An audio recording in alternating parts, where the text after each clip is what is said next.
última parte dessa mensagem. O Evangelho não é só uma mensagem maravilhosa.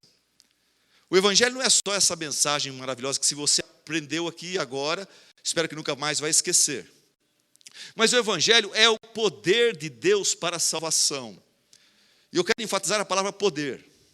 Não de forma pentecostal, de forma simplória, mas do jeito que está na Bíblia. O Evangelho é o poder de Deus para a salvação. Romanos 1,16 fala o quê? Paulo fala: não me envergonho do Evangelho. Eu não me envergonho do Evangelho, dessa ótima notícia que Cristo trouxe ao mundo. Por quê? Porque ele é o poder de Deus para a salvação de todo aquele que crê, primeiro do judeu e depois para o grego. Aqui, o apóstolo Paulo está falando do lado sobrenatural do Evangelho. Nós vimos sobre a mensagem do Evangelho, que pode ser compreendida cognitivamente, pela mente. Agora, Paulo está falando de um lado sobrenatural. O Espírito Santo usa essa mensagem da morte e ressurreição de Jesus Cristo, quando pregado, para salvar e transformar pecadores. Lembra quando eu preguei para vocês, em Efésios, eu falei sobre os primeiros 4 capítulos, tem os indicativos de Deus, o que Deus faz por nós, sua graça, nos dando vida. E depois eu falei que os outros capítulos falam dos imperativos do Evangelho. Você só pode abraçar os mandamentos, os imperativos, se você primeiro experimentou os indicativos. É sobre isso que eu estou falando aqui, o poder do Evangelho. O Evangelho, ele é uma mensagem simples e fácil de se entender. Até uma criança entende, até um ateu entende. E a igreja está cheia de membros que entendem a mensagem do Evangelho. Alguns de vocês também falaram: eu já sabia disso, pastor. O senhor me pegou no começo, me deixou um pouco inseguro, que eu não sei, que eu estou na igreja, mas não sei o que é o Evangelho. Eu já sabia disso. Ok, essa questão agora aqui é mais importante. Porque tem muita gente que sabe explicar o que é o Evangelho, mas nunca experimentou o poder do Evangelho.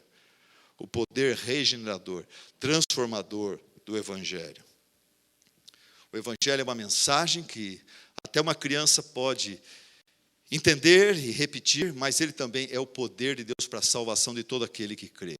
Através dessa mensagem, o Espírito Santo, de uma forma sobrenatural, aqui entra o lado místico do Evangelho, o lado espiritual do Evangelho, que a gente não consegue explicar, mas através da pregação do Evangelho, o Espírito Santo de Deus nos regenera. Ele tira um coração pecaminoso, segundo o coração do primeiro Adão, e ele coloca em nós um coração espiritual, segundo o coração de Cristo.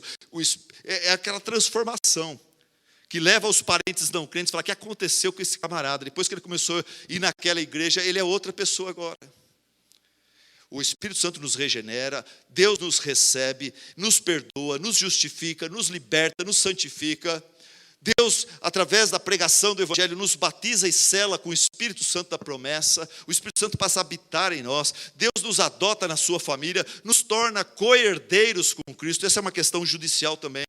Quer você goste ou não, você chegando no céu, você vai ser irmão de Cristo. Ele é nosso irmão mais velho. Nós vamos ter acesso a tudo do Pai, porque participamos com Cristo da herança do Pai. O que mais? Através do Evangelho, Deus nos dá suas ricas promessas, dons, talentos, oportunidades, sabedoria e força para perseverar até o fim. O Evangelho é poder.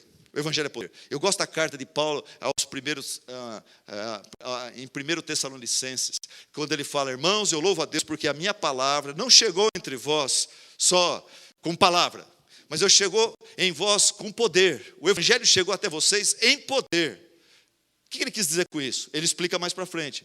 O Evangelho chegou a vocês em poder, e vocês que eram idólatras, que pagaram caro por alguns ídolos, vocês foram lá e quebraram aqueles ídolos, e vocês abandonaram aquela tradição da família de vocês, e vocês deixaram de adorar ídolos para adorar o Deus vivo. Isso é o Evangelho, é o poder do Evangelho.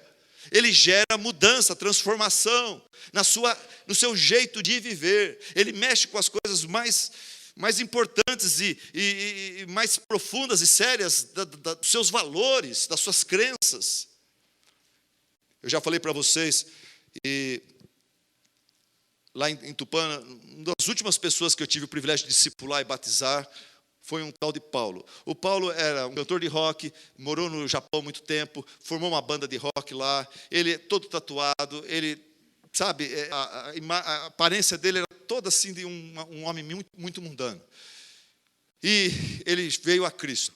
Ele veio a Cristo e ele se converteu de uma forma muito rápida, e eu fiquei até assim meio desconfiado, meio que com o pé atrás, será que é de verdade mesmo, será que está fingindo, tal.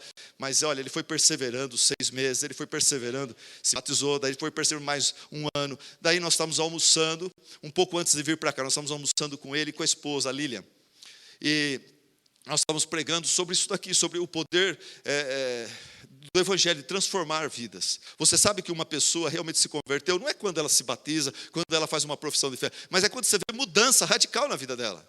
E a esposa dele falou assim: pastor, quando o Paulo se converteu na nossa igreja, eu não punha fé também, o senhor falou que não punha fé, eu também não punha. Mas pastor, eu vi que foi para valer, porque o Paulo era pavio curto e o Paulo falava palavrão demais. Cada 10 palavras, 12 eram palavrões. E a partir daquele culto, ele parou de falar palavrão, mas parou de repente.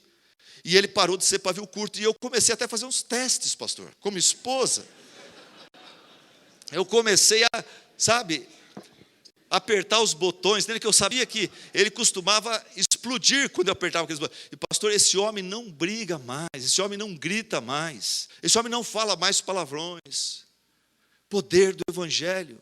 Eu pergunto para você, você experimentou o poder do Evangelho na sua vida? O que foi que mudou radicalmente no seu ser, no seu jeito de ser? O que você abandonou? O que você adotou? Qual foi a mudança que é percebida na sua forma de pensar, nos seus valores? O que alterou? Ou você continua a mesma porcaria? Só se batizou, fez profissão de fé, os irmãos te chamam de irmã, de irmão. Você é membro da igreja, você dá dízimo, você canta.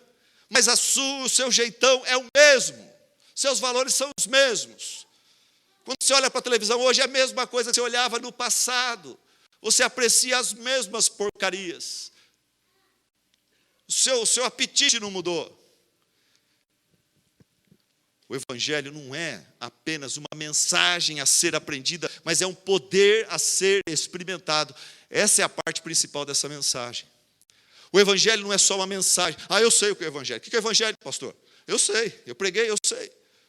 O Evangelho é uma boa notícia, é uma ótima notícia, de que Deus em Cristo, através da sua morte e ressurreição, Ele resolveu o nosso pior problema e venceu o nosso pior inimigo. Está vendo? Eu sei. Mas, pastor, você experimentou já o poder do Evangelho? O poder do Evangelho. O poder do Evangelho transformou a samaritana adúltera numa testemunha fiel de Cristo Jesus. O poder do Evangelho transformou o gadareno endemoniado num adorador ajuizado. O poder do Evangelho transformou Zaqueu, o fiscal corrupto, num crente honesto e generoso. O poder do Evangelho transformou Tomé, o incrédulo, em Tomé, o mártir. A história fala que ele foi para a Índia pregar o Evangelho, lá morreu lá, provavelmente através de flechadas enquanto orava. O Evangelho transformou Pedro, o falador impetuoso, num líder e pregador poderoso. O poder do Evangelho transformou Saulo, o perseguidor prepotente e violento, em Paulo, o seguidor humilde e amoroso. O poder do Evangelho transformou Onésimo, o escravo inútil, ladrão e fujão de Filemão, num irmão em Cristo, útil, honesto, presente e confiável.